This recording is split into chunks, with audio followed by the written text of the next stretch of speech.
ఓడి అమ్మ ఏం చేస్తారో రీల్స్.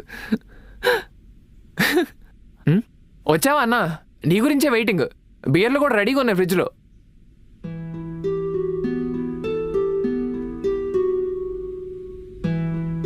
వదిన రాలేదా?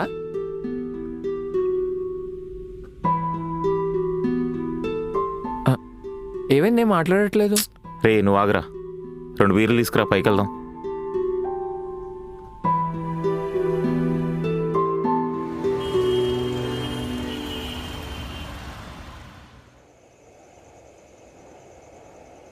ఏ ఇష్యూతో అయితే మీ రిలేషన్లో గ్యాప్ వచ్చిందో